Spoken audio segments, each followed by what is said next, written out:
name's Sophie and today I'm here to talk about the Get to Know the Fantasy Reader tag.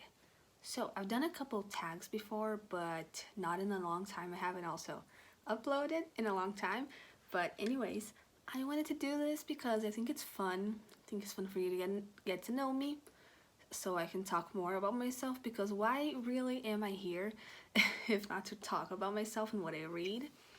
So yeah, I haven't watched a video of people doing this. Like, I watched when it came out, but not recently. I have the questions here, have not read them, I haven't prepared a single book yet, so I'm just reading and finding out things as I go. So yeah, let's get right into it. The first question is, what is your fantasy origin story? Meaning how you came to read your first fantasy novel. So, I don't have the book here with me right now, I don't know where it is, but my story is that I was in this special program here in my city for gifted children. I just could read at a very young age. That's all that was. So my teacher there gave me this book called Doutora Quest by Emily Rada. I think she's like Australian or something. And I read all of them. Not all, I read half of them. I really liked them in the beginning, I kind of liked them by the middle, and I dropped it. Didn't pick up fantasy again for a long time. But then, that was my first fantasy book. Like, it was given to me by this teacher at this program, and I liked it. I was obsessed with it for a while, but then I dropped it. But then, Percy Jackson came on, and I watched the movie. I know, blasphemy, but I watched the movie, and I really liked it because I was a child, and so I wanted to pick up the book. Completely on a whim, I asked my mom. I had an iPod, one of those Apple iPods.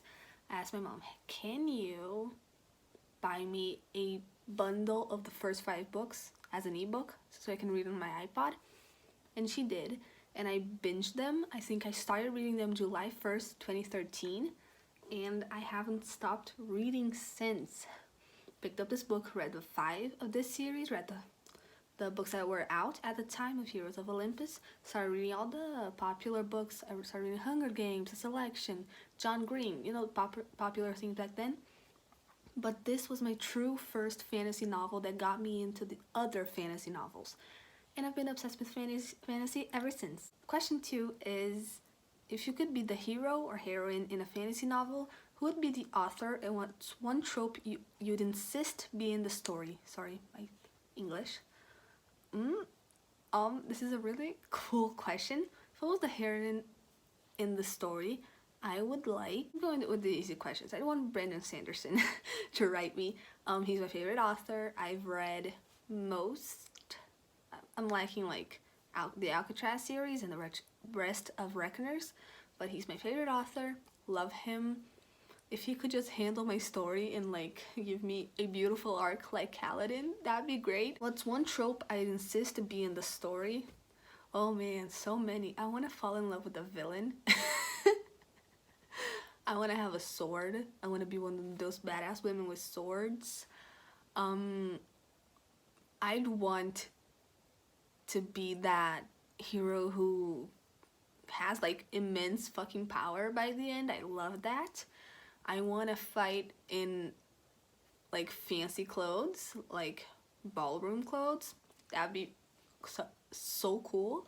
Want to ride a dragon. There's so many things that I could say, but I'm gonna go with, I'd like to be the woman with a sword. That one lady over there who just goes crazy if anyone messes with her. I'd like to be that. I like that trope. Yeah. Number 3 is, what is a fantasy you've read this year that you want more people to read? A new fantasy. So I'm gonna go with new fantasy. Want people to read, meaning it's not as popular, I would guess. So I'm gonna have 2 answers for this. One, light, fluffy middle grade, and another, a dark adult. Yes, the duality of men, but of woman.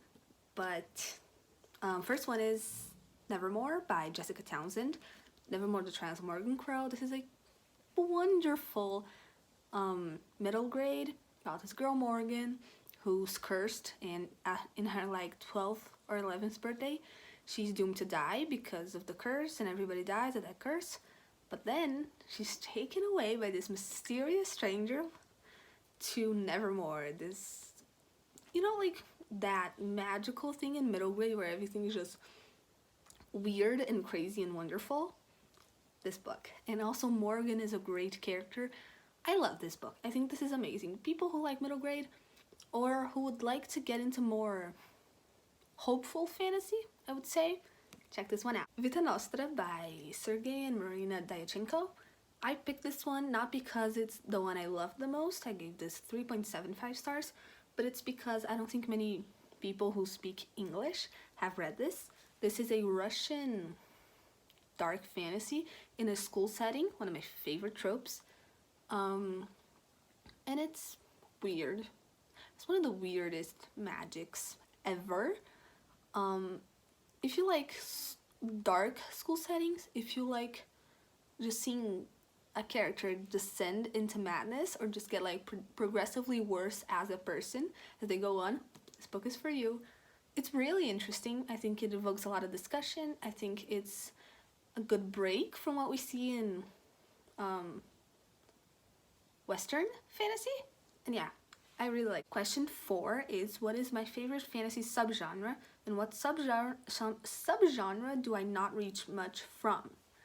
My favorite subgenre, I guess, would have to be high epic fantasy with assassins or school setting. Those are my favorites. So high fantasy, obviously, it's a big subgenre, but specifically assassins and school setting. If you combine them both, beautiful. That's my favorite things. But I love books outside of that, of course, all the time. And my subgenre I don't reach much from.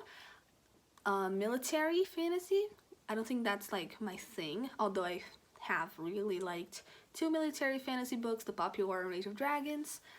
I don't think it's like my thing. I also am not the biggest fan of westerns. I like political fantasy, but not like if the fantasy is just political. Like, I like political fantasy, but not too political, you know what I mean? That's a subgenre I don't like. If it's too political and too military, I'm not gonna like it, I think. I need more emotion, which is usually what I've read of military and political fantasy. Number 5, what is one of your auto-buy fantasy authors? So, Brandon Sanderson, my favorite author. Read almost everything by him. I'll also buy everything from Leigh Bardugo, anything from Jay Kristoff. The man wrote Nevernight, which is like one of my favorite things ever. I will auto-buy fantasy authors. Tamsin Muir, which she only has one book out, Gideon the Ninth, but I read the sequel, Harold the Ninth. These people I've read a few books from, but I'd like to read more, so everything they put out from now on I'll buy, which is R.F. Kuang, who wrote Popular War, Evan Winter, who wrote Rage of Dragons, Robert Jackson Bennett, who wrote Foundryside and City of Stairs, anything Scott Lynch writes. The man wrote Gentleman Bastards. The man's a genius. And also, I hesitate to say Mark Lawrence because I will read everything he puts out from now on, from like 2019 forward. That's when I read his things. But I'm not sure I want to read his backlist, so just stick with Book of the Ancestor and things he puts on, like, from now. So he's an auto-buy, but not really an auto-buy. You know what I mean. Number 6, how do you typically find fantasy recommendations? YouTube, mostly YouTube. I kind of tend to reach for what people are really liking. I don't tend to reach for obscure things, less reviews, less buzz around, because I'm not that fast of a reader and I don't read just fantasy, so I'd like to prioritize, get through the books that are more popular, then read books that are like more hidden. You know, so I take mostly from YouTube, popular books on YouTube. I like some from Twitter, but not like all of Twitter, just like friends from Twitter, because Twitter has some weird tastes. Let's just say that. I don't get recommendations on Reddit, podcasts. Goodreads is terrible with recommendations. Only if a friend from Goodreads recommends me something, you know, that thing. If a friend or YouTube. Question 7. What is an upcoming fantasy release you're excited for? Want a list? I'm excited for Harrow the Ninth, the second book in the Locked Tomb series. First book is Gideon the Ninth, but I already read that. It's coming out in September, October, one of those. But I already read that, but I want to reread it physically. Super excited. Obviously, Rhythm of War, the third book in the Stormlight Archive by Brandon Sanderson. Wow, me mentioning Brandon Sanderson again. Anyways, I am excited for The Burning God, the last book in the Poppy War, even though I have not read Dragon Republic, and I only recently changed my opinion on Poppy War, where I went from hating it to really liking it, so that's weird. I'm super excited for the second book in the Rage of Dragons series. Shortfall, the second book in Foundryside, came out, but it's like so expensive, I can't buy it. It would have been around 110 reais, which is my currency. Now it's like 160, and I just cannot afford that, but I'm super dying to read that book. Invisible Life of Addie LaRue by Victoria Schwab. Love her. I've met her, she's great. Over the Woodward Wall or something by Sean McGuire. It's a companion to Middle Game. It's about like the universe she created Middle Game. Like if you know what I mean. The little tidbits from Carry On and Fangirl. It's kind of like that. Where it's kind of like that, but for Middle Game. There are more, but these are like the main ones. Question 8. What is one misconception about fantasy you would like to lay to rest? That fantasy is somehow less valuable to society is my main one. I was talking to my aunt about this, where I was like, fantasy for me is the best way to explore the human condition, because when you're talking literary fiction or just contemporary or historical fiction, you're limited to our world and what our world can do. If you want to explore the human condition, what better way to do it when you can literally create any scenario you want, put any stakes on it, be it from like the crops are dying in our village to there's a literal evil lord who's gonna destroy the world. You can explore the human condition so well in so many more different ways than you could if you're restricted to our world. Even that fantasy is real literature, just that it has just as much, if not more, literary value than actual literary books. That's the hill I will die on. Question 9. If someone had never read a fantasy before and asked you to recommend the first 3 books that come to mind as places to start, what would those recommendations be? Whew, okay, since this question doesn't specify what type of fantasy, I picked one middle grade that could be considered middle grade, one young adult, and one adult. So this is the middle grade. Some people might come for me because they said this is middle grade, but that's what I considered it as. People say it's YA, or people say it's adult. I consider it as middle grade, and since this is my video, my rules. This is classic fantasy series about this girl Lyra who finds this golden compass who can kind of tell her the truth, but only she can read it, and she goes on this adventure to find her uncle. And does that sound generic? Yes, but the writing here is beautiful, the characters are beautiful. This book has such a soul to it, like has such raw emotion on Lyra as a protagonist and on her relationship to her animal companion, her daemon. And it's just so beautiful and wonderful, and it explores amazing themes of anti-organized religion, I don't know how you fucking English speakers say it, but against organized religion, and it's wonderful. It has a polar bear who can talk to her and is like her father figure. This is beautiful. I love this book so much. The YA book I picked is The Savage Song by Victoria Schwab. I picked this one because it's not high fantasy. It's urban fantasy, kind of dystopian, and I picked this one because Victoria Schwab's writing is beautiful. She explores great concepts of humanity versus monstrosity and what it means to be one of them, the other, both. And I think it's really accessible. It's really like amazing as a concept and as execution, has amazing friendship at the center of the story.